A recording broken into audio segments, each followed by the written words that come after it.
Bien, mis amados, pues entonces iniciamos el periodo 7, es el último de los periodos de la iglesia.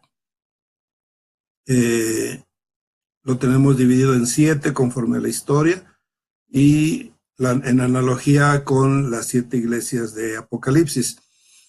También estamos extendiendo, vamos a extender 2 lecciones más, la 15 y la 16. La 15 vamos a ver lo que es México ante la Biblia.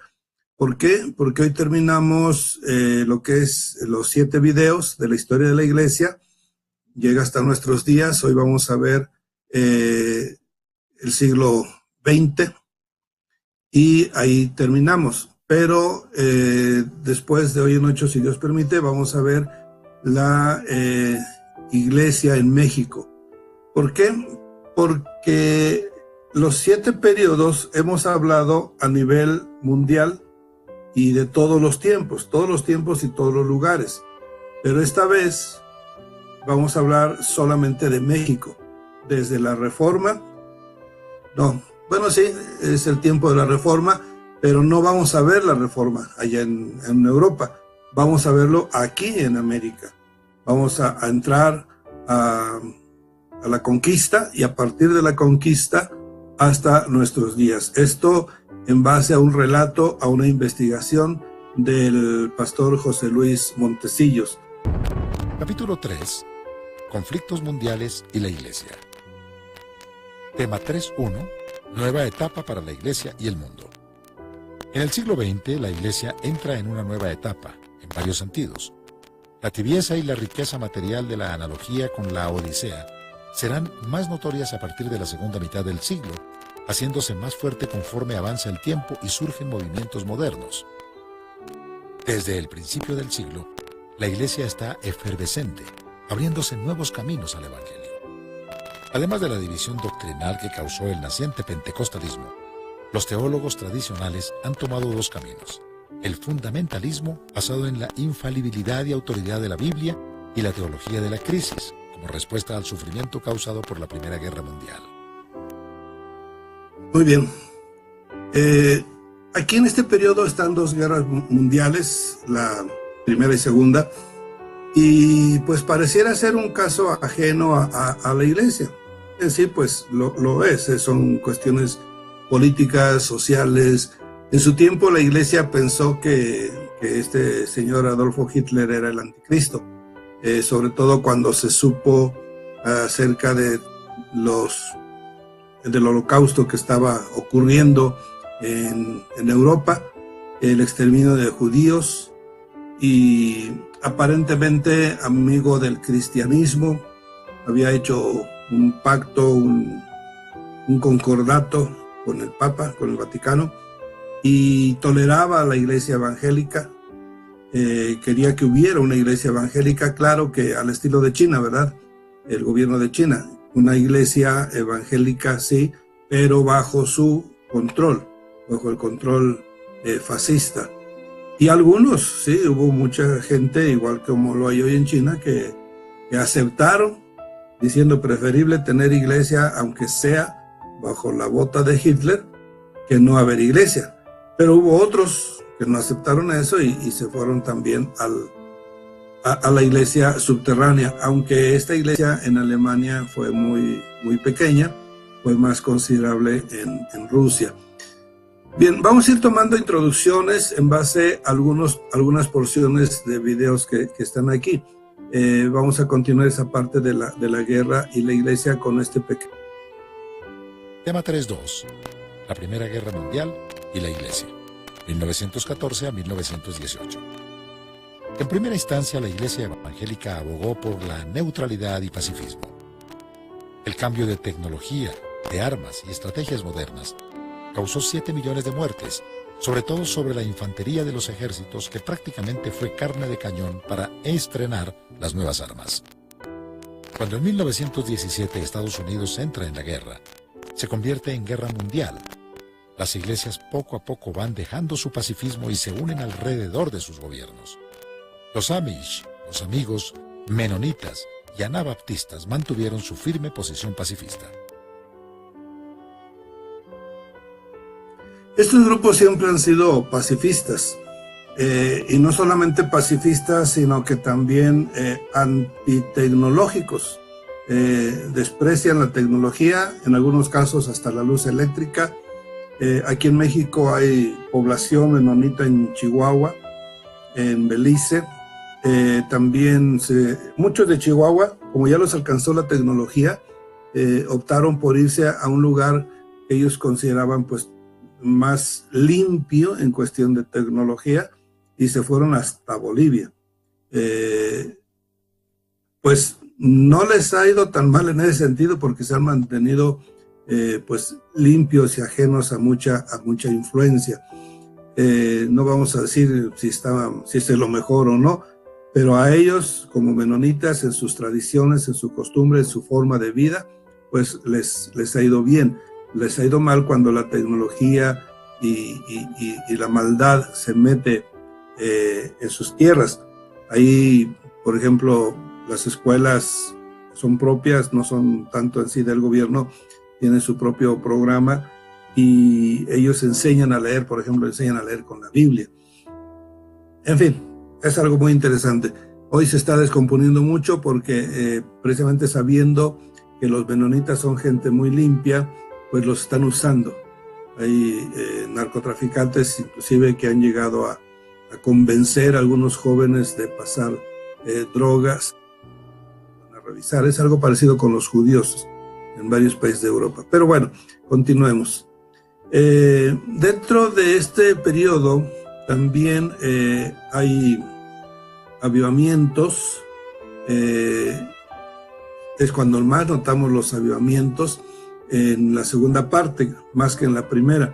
En la primera traemos un remanente, por decirlo así, o un efecto, una ola, o una mega ola que se levanta a principios de siglo con el avivamiento de Azusa. Eso lo comentamos el periodo pasado, ¿verdad?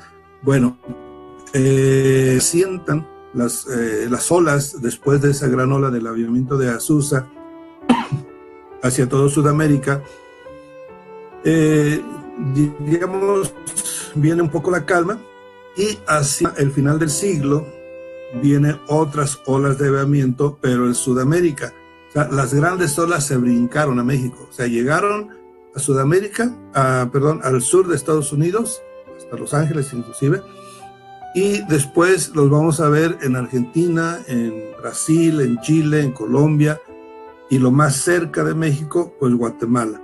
Entonces ahí nos encontramos el efecto de que los avivamientos que hubo en el norte, en Estados Unidos, han venido bajando y cruzan la frontera con México, y por eso es que hoy muchos de los estados norteños pues han sido beneficiados con el evangelio norteamericano. Mucho evangelio propio, ¿sí? Pero no debemos dejar de aceptar que mucho vino por la influencia de Estados Unidos, no solo por misioneros, sino por la misma gente, nuestra gente que cruza el norte para ir a trabajar, viven allá un tiempo, allá se convierten, se regresan, y entonces traen las buenas nuevas, traen la semilla.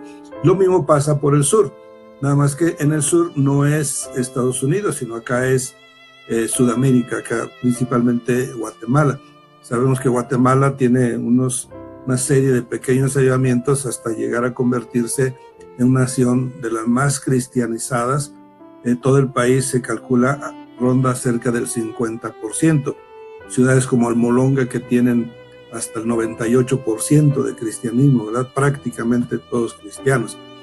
Esa ciudad de Almolonga era una ciudad de la más, diríamos, pecaminosa de Guatemala. Tenía ahí su brujo mayor, tenía número 1 de alcoholismo, tenía número 1 de prostitución, cosas así. Y sin embargo, un grupo de cristianos evangélicos y el Espíritu Santo picando piedra, sufriendo rechazo, sufriendo persecución, logran derribar la barrera, cae el brujo mayor, se convierte a Cristo, y detrás del brujo mayor, como fichas dominó, una gran parte de la población. Hace unos años, ahorita ya no sé cómo está, pero visitando por allá aquellos lugares, Sabíamos que por ejemplo, el jefe de policía, para dar risa, porque había un jefe de policía y resulta que no tenía policías. ¿Cómo que no tiene policías? No, dice, ¿para qué las quiero si aquí no hay crimen? ¿Cómo no hay crimen? No. No hay crimen, no hay borracheras, no hay líos de familias. En ese sentido todo está en paz. La cárcel estaba vacía en ese momento. Cantinas se resistían. Había 2, 3 cantinas que por orgullo, yo creo, no habían cerrado porque pues clientela no tenían. Y antes en cada esquina había una cantina. Hoy en cada esquina hay una iglesia. Bien, ese es Guatemala. Muchos quisiéramos que algo así pasara en México. Y de hecho en México hay algunas ciudades también muy cristianizadas. Hay ciudades nuevas. Hay una ciudad, es una pequeña población, pero pues ya es una ciudad pequeña o pueblo grande. Betel, me parece se llama, está hacia el sur de San Cristóbal de las Casas. Sí, de San Cristóbal.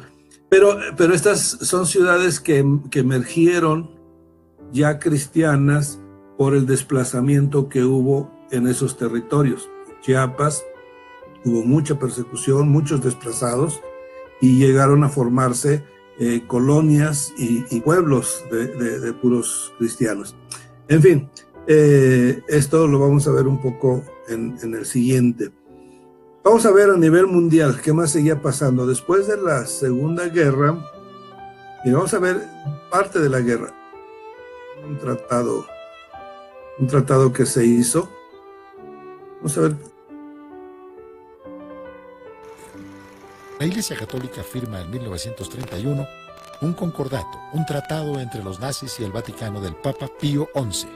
El anuncio que lo firmó el cardenal Pacelli fue el Papa durante la guerra. Pío XII, muy criticado por el mundo por su pasividad en la Iglesia Católica ante el exterminio de judíos. Después, el Papa Juan Pablo II pidió perdón a los judíos, pero la verdad, el nazismo había sobrepasado al Vaticano en poder.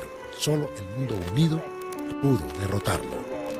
Algunos sacerdotes y católicos, a iniciativa personal y bajo su propio riesgo, salvaron a miles de judíos, ocultándoles o ayudándoles a escapar a otro país. Hay muchos casos documentados de sacerdotes y particulares, como el católico Oskar Schindler, que compró a miles de judíos, y el pastor protestante Dietrich Bonhoeffer, fusilado por participar en un complot para parar a Hitler. Para no sentar un precedente, renunció a la iglesia.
Uno de los pocos movimientos fue el Sínodo de Barmen, Alemania, en mayo de 1934.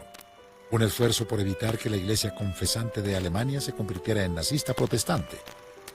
Fuera de estos casos aislados, como iglesias institucionales y a nivel mundial, poco pudieron hacer, salvo como en la primera, proclamar y orar por la paz y declararse en contra de la guerra. En 1944, los japoneses aliados en Alemania atacan a Estados Unidos en Pearl Harbor. Le obligan a entrar en la guerra. Ya nadie podría decir no a la participación americana en el conflicto. Tras Estados Unidos, México, Colombia y otros países declararon la guerra a la Alemania nazi. Argentina y Uruguay permanecieron neutrales casi hasta el final. La guerra terminó con 2 bombas en Hiroshima y Nagasaki, Japón, matando de 2 tiros a más de 150.000 personas. Inicia la era nuclear.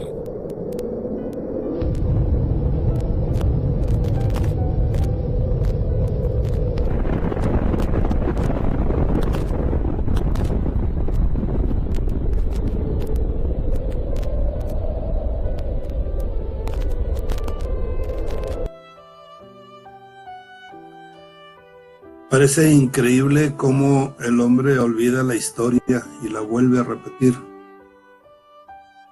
Dice que, no sé si se da cuenta, pero ahorita Europa está volviendo a tener la situación que tuvo en 1935, alrededor de esos años, el antisemitismo.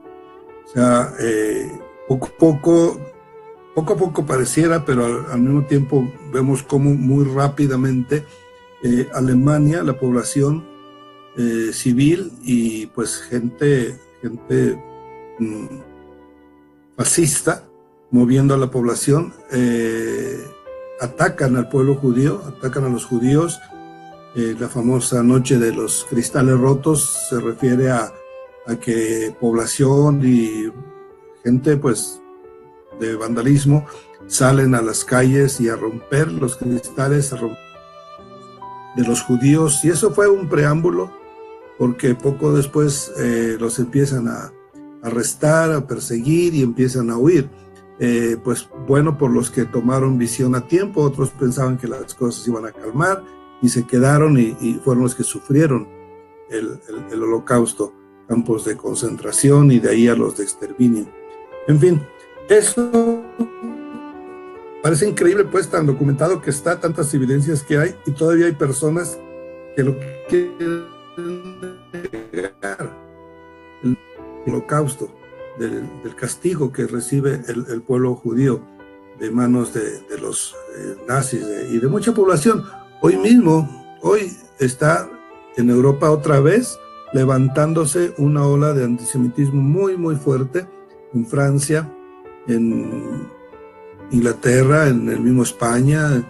Solamente se resiste a nivel de gobierno Austria y Alemania, que fueron los países, diríamoslo así, de donde emerge el nazismo y donde se llevan a cabo junto con Polonia, pero Polonia como país ocupado, se llevan a cabo toda esta serie de exterminios, 6 millones de personas en total, 3 veces lo que es la población de León, Guanajuato. Imagínese usted 3 veces desaparecer a León, Guanajuato de la faz, y sin ningún remordimiento para mucha gente. Antes, todavía hoy se burlan y dicen, ¿cómo no los mató Hitler a todos? O sea, es algo absurdo, es algo incomprensible ese odio que hay de parte del mundo hacia los judíos. ¿Y qué cree? De parte del mundo hacia la Iglesia de Cristo. ¿Qué podemos concluir ahí? Que son gente que de alguna manera el enemigo los ha confiado, ¿sí? Los ha embotado al punto de que odian a Dios y a lo que viene de Dios, a su pueblo judío y a su pueblo cristiano. Son pueblos de los que en la historia de la humanidad. Bueno, son muchos puntos, vamos a ver qué más regresamos a ver aquí, pero vámonos avanzando en el tiempo. Mire, aquí vamos a caer en un punto donde vamos a notar que el mundo va a ir entrando en lo que es el periodo de la Odisea. La Odisea es la 7ª iglesia, la última iglesia, ¿sí? La iglesia de los postreros días, o la postrera iglesia, como quiera que lo vea, nos vamos a encontrar con que efectivamente la iglesia actual corresponde a la Odisea. No solamente es una figura, es un hecho profético. O sea, lo que el Señor Jesucristo le dijo a Juan en Patmos, que escribiera la carta a Éfeso, a Esmirna, etcétera, al ángel D, ¿sí? Hoy vemos que lo que se escribió para cada una de esas cartas, conociendo ya la historia, pues vemos que fue prácticamente una profecía para cada periodo de la iglesia. Y lo que se escribe para la Odisea, pues es lo que está pasando hoy. Ya vimos la Odisea en la clase anterior, es el mismo periodo todavía, son dos periodos, son dos clases para el mismo periodo.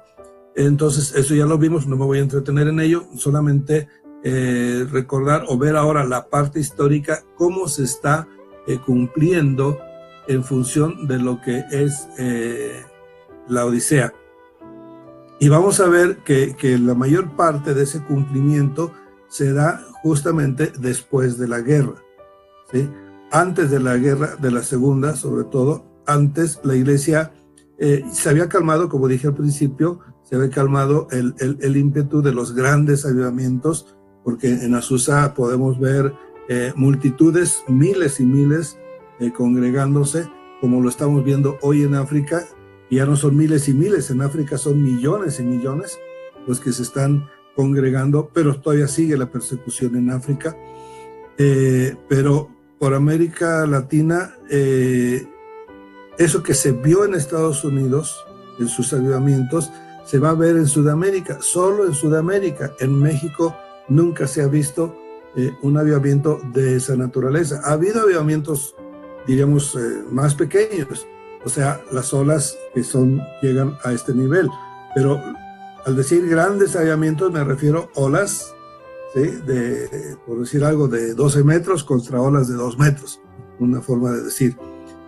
Así que esas grandes olas las vamos a ver en la historia de la iglesia en América, pero en Sudamérica, es decir, Norteamérica en una etapa es la quinta ola de periodo de avivamientos, la quinta serie de avivamientos, y después Sudamérica la sexta serie de avivamientos. Hoy la séptima. Estoy perdiendo. Bueno, entre dos épocas de avivamientos, uno es el norte de América y otro es el sur. Y las dos rozan a México, pero no tenemos esa bendición, ese beneficio de los grandes avivamientos. ¿Por qué? Dejémoslo para después. Pero ahorita solamente vemos que México fue brincado, por decirlo de una manera. Es uno de los países, inclusive a nivel Latinoamérica, con menos cristianismo. Chile tiene el doble de lo que tiene México. Argentina es también con mayor número, Colombia no se diga, Guatemala pues hasta el 50, Brasil tiene millones y millones, o sea, México se está quedando atrás. Cabe decir, por si algo tiene que ver, que México tradicionalmente se le ha conocido siempre en toda su historia, en diferentes épocas, diferentes religiones, diferente forma de expresar su religiosidad, pero mundialmente está considerado dentro de los 7 países más religiosos del mundo. Hoy se puede hablar de religiones como, por decir, religión católica o esta o la otra aquella, ¿no? El cristianismo, pues no lo siento como religión porque sabemos que es una forma de vida. No tiene que ser una religión. Cuando es una religión ya es otra cosa. Pero México siempre ha tenido esa. En una ocasión estuve a punto de hacer un estudio, ahí se quedó en el tintero, un estudio que se iba a llamar Las maldiciones ancestrales de México. Se me hizo un poquito fuerte y quizá fuera de lugar porque lo que buscamos más es la edificación, pero estuve trabajando un poco en ello y efectivamente México tiene mucho que el pueblo de México, la iglesia, tiene que voltear mucho más hacia Dios porque hay muchas deudas con Satanás, muchas deudas con el enemigo. Hoy lo estamos viendo como que pareciera que se está cobrando la deuda y no quiero hacer amarillismo al decir, miren, hasta el presidente arrodillado delante de los brujos y siendo limpiado por los brujos en lugar de ser ungido por los pastores cristianos. Escogió tuvo eso en su carrera hacia la presidencia, y a la hora de llegar a la presidencia, pues ustedes ya saben. En fin, pero es otro tema. Nada más lo único que tomo como referencia, casi se me sale la frase de aquella que decía don Porfirio Díaz: pobre México, tan lejos de Dios y tan cerca de Estados Unidos. Y al parecer eso sigue porque pues sigue lejos de Dios y sigue cerca de Estados Unidos. Bueno, vamos a ver qué factores de cambio después de la Guerra Mundial vinieron a traer a la Odisea a nuestro país. Y hablo de nuestro país como ejemplo, pero esto fue en gran parte del mundo, en todo el mundo. Veamos eso. Capítulo 4. Factores de cambios en la sociedad y la Iglesia siglo XX. Algunos de los efectos que ocasionaron los principales cambios en la sociedad y en la Iglesia en el siglo XX, de 1901 al 2000 y por extensión hasta el 2011. 1. Las grandes guerras. Al terminar habían creado una necesidad de mano de obra y tecnología para restaurar los países destruidos. Esto crea un auge económico nunca visto ni vuelto a repetir. Las décadas posteriores a la guerra, principalmente los 50s y 60s, han sido los de mayor prosperidad en la mayoría de los países. 2. El modernismo y la prosperidad provocan un sentido de confianza, comodidad y riqueza que les da a los habitantes la impresión que ya todo lo tienen ganado. En lo sucesivo todo irá hacia el progreso, la tranquilidad y la seguridad. Ciertamente ha sucedido, pero esto empezó a entibiar a la Iglesia. La manifestación de la Odisea de Apocalipsis 3. 3. La Iglesia electrónica. La tecnología y las comunicaciones facilitan nuevos métodos de llevar el Evangelio. Al principio con temor. Por ejemplo, el evangelista G.G. Ávila empezó como enemigo de la televisión, pidiendo se sacaran esos aparatos de los hogares y los destruyeran porque eran del diablo. Un par de décadas después, ya era el evangelista que más usaba la televisión, incluso con satélite, para anunciar el evangelio al mundo con gran éxito. Bueno, este modernismo ha afectado mucho a la Iglesia. Recordemos, muchas veces la historia se repite. Recordemos, por ejemplo, la Iglesia primitiva, cómo venía creciendo, ¿sí? Siempre firme, sólida en su doctrina, y una forma de ser parada de parte del enemigo pues fue metiéndose a la Iglesia. Digo yo que esa fue una forma, ¿verdad? O también podríamos decir que secuestraron a la Iglesia las fuerzas de las tinieblas. ¿Por qué? Porque cuando llega ese punto de que se mezcla con el Imperio Romano, viene la paz de la Iglesia y vienen muchas cosas muy agradables, se deja de perseguir, los obispos reciben residencias grandiosas, reciben templos, reciben dádivas del gobierno, y la Iglesia entra en paz, en tranquilidad, en prosperidad. Hay prosperidad, participan de la prosperidad del imperio. ¿Y qué es lo que pasa? La Iglesia se entibia y entra al oscurantismo. Hoy, mis amados, estamos en otro oscurantismo. ¿Por qué cree que dice que vendrá como ladrón en la noche? Dice Mateo 25 que en la noche, en la medianoche se oye un clamor, ¿sí? ¿Quiere decir que Cristo va a venir de noche? Puede ser, pero no necesariamente. Yo creo que se refiere a que viene en la noche de la oscuridad, o sea, de un oscurantismo espiritual que estamos viviendo hoy en el mundo, en la Iglesia. Entonces, esa oscuridad viene después de mucha luz, pero de una luz falsa. ¿Recuerden? Hay luz falsa, y si hay luz falsa, hay luz verdadera. Obviamente, la luz verdadera es la luz de Cristo. Pero cuando es otra luz la que alumbra, una luz falsa, falsamente, creen que hay mucha luz, mucha prosperidad, mucha tranquilidad, ¿Y qué es lo que está pasando realmente? Que esa luz falsa está imponiéndose sobre la luz verdadera, sobre la iglesia. Pues mucha iglesia cae en la trampa del enemigo, cae en un estilo de vida tipo la Odisea. Bueno, vamos a ver aquí el origen de este tiempo, como de cuando se termina esa curva ascendente. La iglesia ha venido ascendiendo, ¿sí? Pero llega un punto, y ese punto podemos decir es 1960. Y lo digo como una referencia, como también hablo como referencia del 2030. Son dos fechas muy importantes, 1960 y 2030. Recuérdalas porque tienen mucha relevancia para nuestros días. Veamos 1960. Alrededor de 1960 y durante esa época suceden varias cosas muy importantes.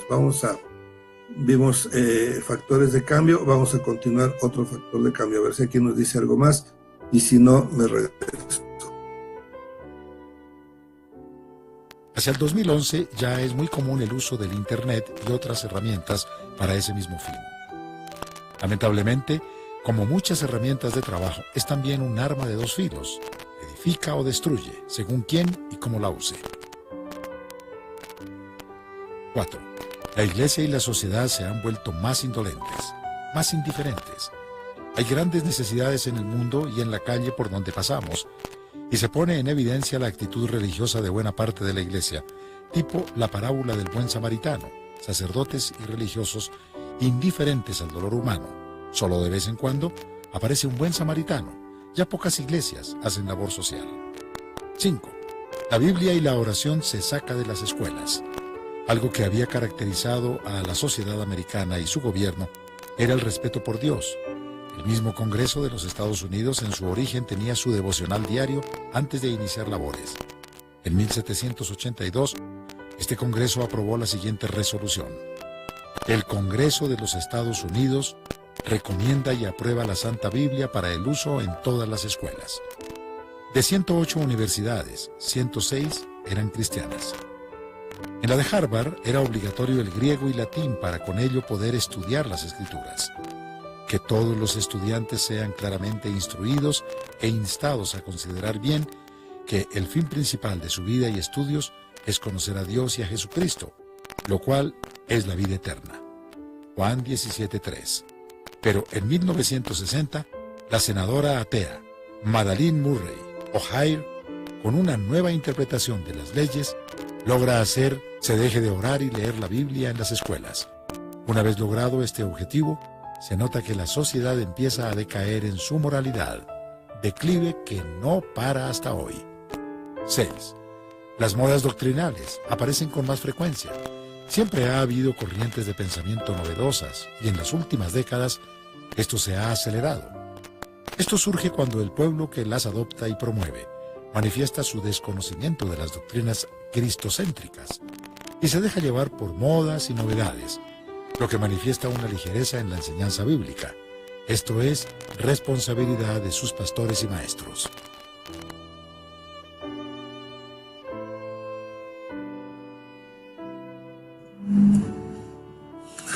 Bien, yo no quiero irme a los extremos, como decir que hay conspiraciones y situaciones así.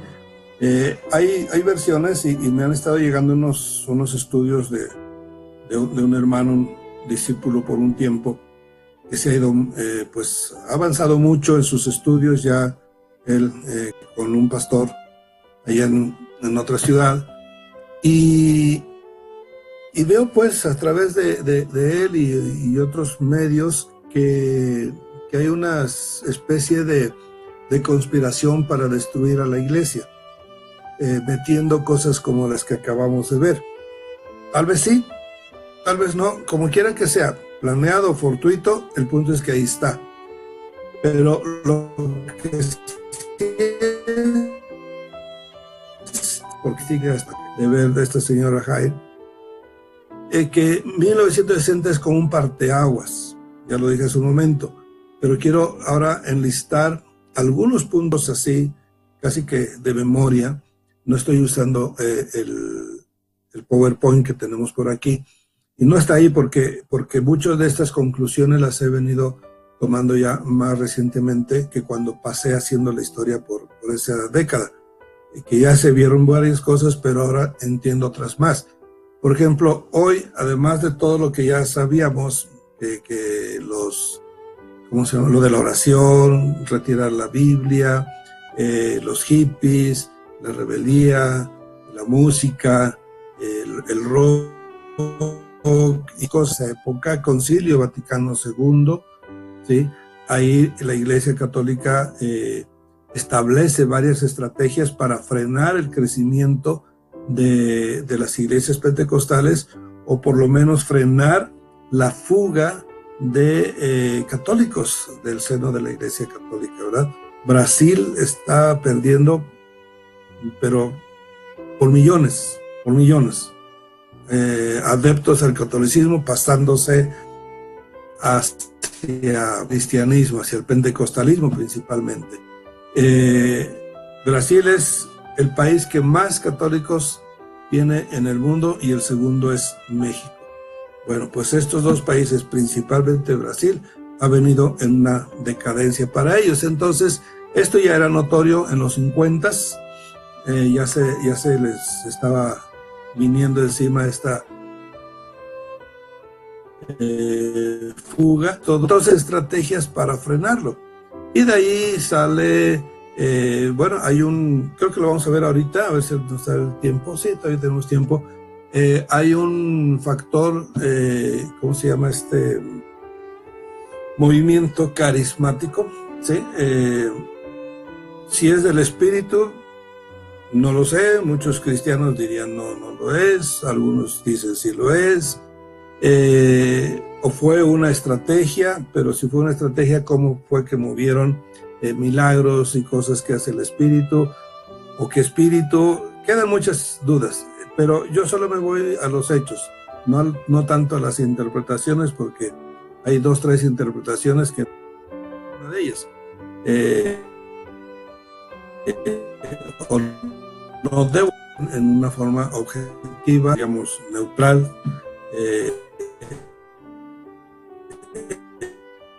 en base a los hechos. De hecho, que en el año Vaticano II surge el movimiento carismático, y ese frena, en cierta medida, frena el éxodo, sobre todo de jóvenes, porque se les da algo que les gusta a los jóvenes y que es lo que les atrae del pentecostalismo, la música. Entonces, se sale de la Iglesia Católica el movimiento carismático. Repito, si fue por iniciativa humana, no lo sé. Si fue por iniciativa del Espíritu Santo, no lo sé. No quiero afirmar una cosa u otra. El hecho es que ahí está. Y, sin embargo, cierto, sí tuvo la función requerida, tal vez no como lo esperaban, pero sí funcionó. Pero algo que no les funcionó es que muchas iglesias católicas, sacerdotes católicos, al meterse al movimiento carismático, como que se fueron de paso, ¿sí?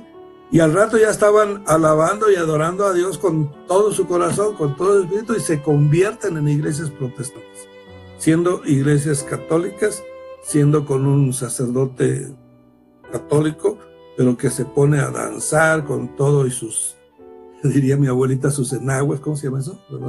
Perdón, con respeto lo digo, más que así decía mi abuelita, de las enaguas. Y ella era muy respetuosa, pero era una forma de hablar. En fin, se va el movimiento carismático.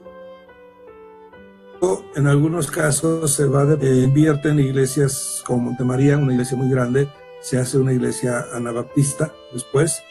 Hay varios movimientos que así se hacen. Yo conocí a uno en León, Guanajuato, que no se hizo, pero se quedó dentro del catolicismo, pero ya había quitado imágenes, había quitado muchas cosas que se entiende que no le agradan a Dios. Pero al preguntársele, padre, ¿por qué no se sale entonces si ya no es padre? Dice, pues sigo siendo padre de mi grey. Dice, si yo me salgo, me excomulgan y etcétera, y entonces, ¿qué va a hacer de mi grey? Entonces, lo que más le preocupaba era la grey. y por eso no se salió, pero él decía que seguía alimentando a su grey con la palabra de Dios, con el evangelio, con la doctrina que él entendía estaba en la escritura, y se olvidó de muchas tradiciones. O sea, cambios a medias. O sea, se quedó en muchos casos, diríamos, el movimiento carismático vino a ser un intermedio entre el catolicismo y el pentecostalismo. Esto sucede dentro del pentecostalismo por el efecto que hablamos antes del movimiento de Azusa. Las iglesias históricas, llámese bautista, presbiteriana, luterana, metodista, pues unas más, otras menos, se quedaron así, se quedaron igual, o sea, no tuvieron cambios. Al contrario, se redujeron. ¿Por qué? Porque muchos pastores bautistas y de otros movimientos se pasaron al pentecostalismo. Entonces, el pentecostalismo va creciendo y las iglesias tradicionales menguan un poco y se medio sostienen, pero con iglesias muy estáticas, muy pequeñas. La iglesia luterana prácticamente ha desaparecido. La iglesia presbiteriana es fuerte en el sur. De hecho, la iglesia presbiteriana pues, tuvo muchos mártires en Chiapas, y obviamente pues ya sabemos que la sangre derramada trae, reproduce más. No ha decaído totalmente la iglesia presbiteriana. De hecho, ha caído más en Estados Unidos que en México. Bueno, en fin, esa situación se da así. Ahora, otra cosa de los 60s es que ese modernismo que entra, me faltó un movimiento que empezó ahí en los 60s. Ya mencioné algo del movimiento carismático, otras cosas de la Iglesia Católica que surgen después del Concilio Vaticano II. Hay más cosas, más estrategias que hace Vaticano II, como por ejemplo, algo que llega hasta nuestros días, o mejor dicho, en nuestros días se está activando, a pesar de que es algo que se decretó en el Concilio Vaticano. Estoy hablando de lo que es la catequesis, pero ¿cómo le llaman? Nueva evangelización. La nueva evangelización es una estrategia o un planteamiento, una orden que se da en ese Concilio Vaticano II para que se retome la evangelización. ¿Pero a quién se va a evangelizar? Pues a los católicos. Es decir, católicos evangelizar a católicos. Esa es la nueva evangelización. Entonces, sin embargo, Pablo VI fue el que retomó el Concilio Vaticano II, había sido iniciado por el Papa anterior, Juan XXIII, me parece. Después viene Juan Pablo I, que fallece a los 33 días. Luego viene Juan Pablo II, que hace muchas otras cosas, pero no ese tema. Benedicto tampoco hace caso de ese tema. Es hasta el jesuita, que es jesuita, pues, de la orden de los jesuitas, Baglio, que es llamado a ser papa. Él es el que conocedor, o sea, como jesuita, conocedor del ámbito evangélico y de una realidad más notoria que desde la silla de San Pedro, o sea, más participativa, pues. Entiende más del asunto y entonces convoca a que muchas de esas estrategias que se habían definido en Vaticano II se apliquen. O sea, ahí estaba la ley, ¿sí? Como lo de Trump, ¿verdad? Nombra capital a Jerusalén, pero no fue iniciativa de él. Ya esa era una orden que estaba dada por el Congreso desde años atrás, pero ningún presidente había querido ejecutar la orden que se le había dado, ponían pretextos y todo, y ya este señor llega y dice, pues se haga, porque ya está dicho que debe hacerse. Así, este Papa dice, pues que se haga el evangelismo, ya está dicho que debe hacerse, vamos a evangelizar, vamos a ese nuevo evangelio. Y entonces ya se hace un despertar dentro de muchas de las iglesias, digo muchas porque no todos participan, a tomar esa tarea de evangelizar a los católicos. ¿Para qué? Para que cuando lleguen los evangélicos digan, no, yo ya soy salvo, yo ya creo en Jesucristo, etcétera. O sea, si fuera cierto estaría muy bien. La verdad que bueno, qué bueno que si fuera. Lamentablemente no es una evangelización del todo completa o del todo real. En una ocasión me tocó ver unas enseñanzas de uno de los maestros de estos, ¿cómo le llaman ellos? Como decir evangelistas, les llaman catequistas. Maestro de catequistas estaba enseñando cómo debatir con un protestante y le estaba enseñando la Biblia. Dice, mira, los protestantes te van a sacar este versículo. Si a ti te sacan este versículo para que no te ganen, entonces tú le vas a sacar este otro versículo. O sea, enseñando, si ahora paran bien, gloria a Dios, bienvenido, porque pues hace falta quien lleve la palabra. Pero si lo van a preparar para que nosotros cuando lleguemos nos digan, como usted seguramente le va a decir a los testigos de Jehová, no, aquí cuando te tocan la puerta, ¿verdad? No, aquí ya somos, ya leemos la Biblia, muchas gracias, váyase para otro lado. ¿Sí? Bueno, algo así nos van a hacer ahora nosotros. Cuando un católico ya evangelizado, nosotros vayamos a tocarle la puerta o a llevar la palabra, nos va a decir, no, yo ya recibí a Cristo y es que llamado muchos cantos de autores cristianos que los cantan como si fueran cantos de ellos y dicen que son de ellos. Pero bueno, eso pues, es del Espíritu Santo. Si es realmente una palabra inspirada, esa palabra es del Espíritu Santo, nadie se les va a pelear. ¿Sí?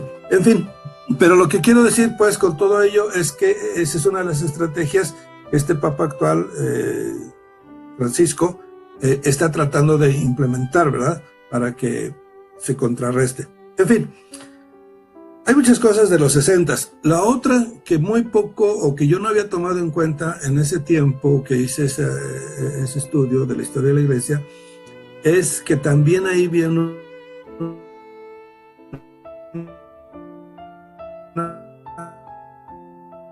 otra agenda que está muy tan clara como decir destructiva. Está destruyendo la moral, está destruyendo la sociedad, está destruyendo la familia. ¿Y de qué cosa estoy hablando? Pues ya se sabe, ¿verdad? De la agenda del movimiento lésbico gay. Entonces, desde 1969 se ven los indicios de esa agenda y que se hablen, o sea, algo que hacen estos organismos, no los gobiernos, la ONU, Vaticano, hace agendas muy largas y muy bien planeadas y dedican todos sus esfuerzos a cumplir con ese plan, con esa agenda. Algo que la Iglesia cristiana no tiene. Nosotros no hacemos agenda, si acaso, de un año. Y eso porque decimos, hay que hacer tal evento, tal festividad, a los jóvenes, etcétera, ¿sí? Eso es lo que se programa.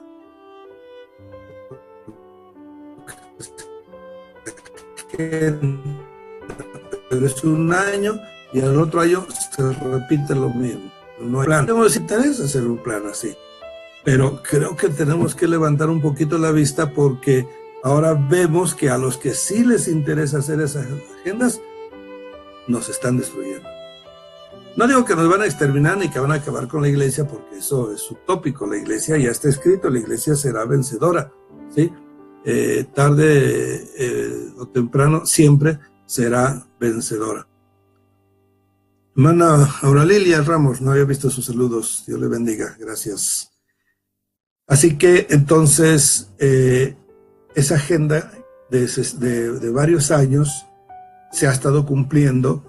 Salir del closet fue uno de sus primeros puntos, pero pues hay más, porque han estado metiendo caricaturas, películas, etcétera, etcétera, etcétera, favoreciendo la imagen del homosexual, ¿sí? Y familiarizándose. Entonces ahora ya no solamente es de familiarizarse con ellos en la calle, sino que ahora, pues, peor aún, ya en las leyes nos están queriendo, están proponiendo cambiar la educación y etcétera, etcétera. Es otro asunto, usted ya lo ha estado enterado por fuera, por otros lados. Solamente estoy dando la referencia de que esta agenda que hoy nos está pegando a la sociedad, a la familia, ¿sí?, no es de ahorita. Eso ya estaba planeado desde los 60s, 70s hacia adelante, ¿sí?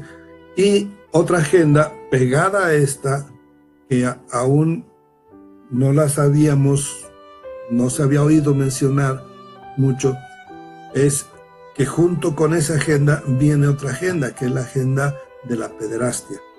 ¿Por qué? Porque las personas que promueven una casi que practican las dos, con el debido respeto por los que no practican las dos, ¿verdad?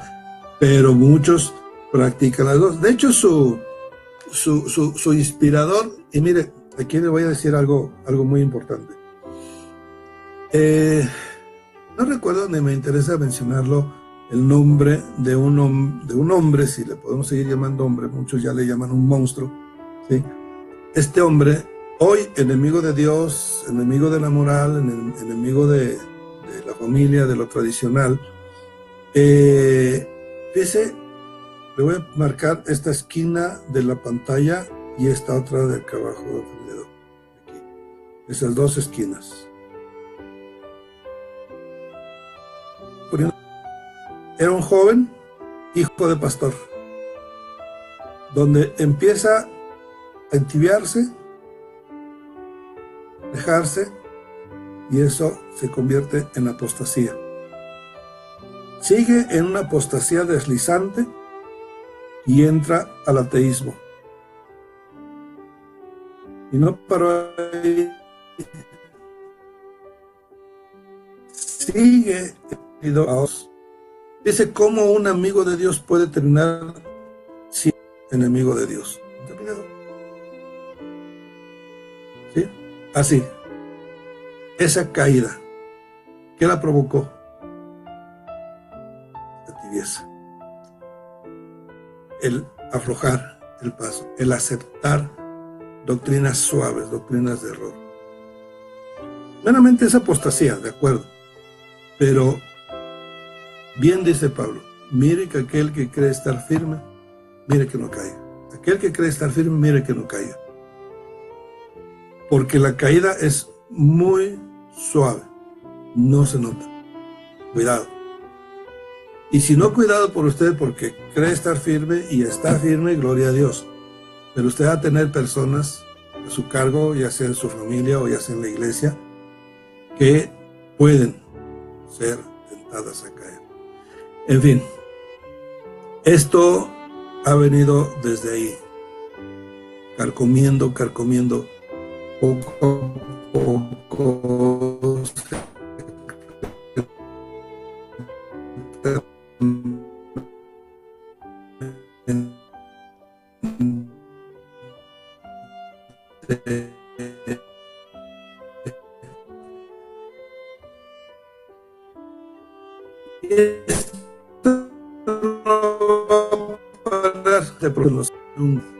Para que retamos en la mayoría de los casos. Bien, son las 8:08, nos quedan 22 minutos. Vamos a ver un poco de otras iglesias. Capítulo 5. Las otras iglesias, fuera de las doctrinas fundamentales de Cristo. Población mundial aproximada. 7,000 millones. 32.8% de la población mundial es cristiana. 2,296 millones. De estos 7.8% son protestantes o evangélicos, generalizando, o sea, 546 millones.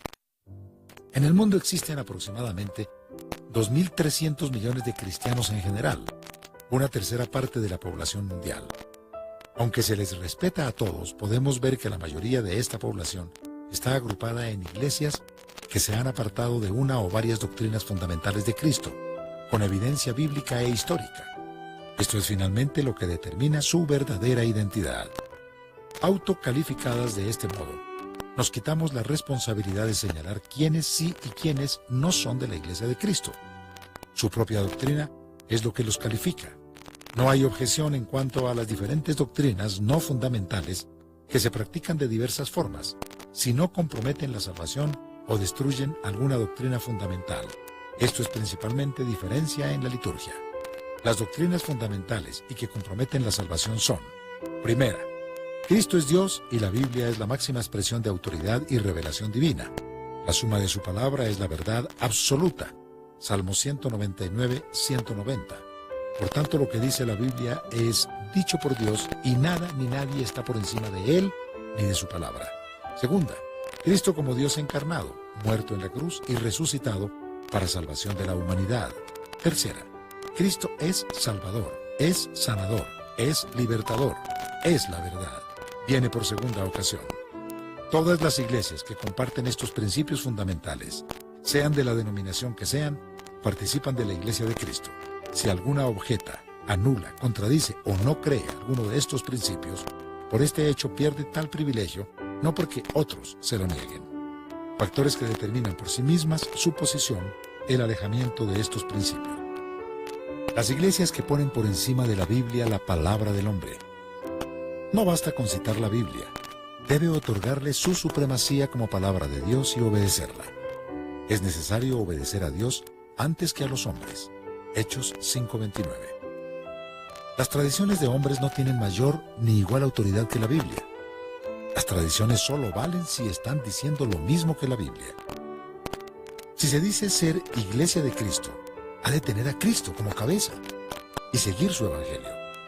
Quien agrega otro evangelio u otras palabras o las quita, entra además en maldición, será anatema, borrado del libro de la vida. Así nos dice Gálatas 1:8-9 y Apocalipsis 22:18-19. Si su máxima autoridad no es Cristo, sino un hombre, un héroe, un filósofo o una persona santa, será entonces iglesia o seguidor de ese personaje, no de Cristo. Si no cree que Cristo es Dios, no es parte de la Iglesia de Cristo, aunque así se anuncie. Tampoco es Iglesia de Cristo si comparte sus altares con diversos dioses o filosofías.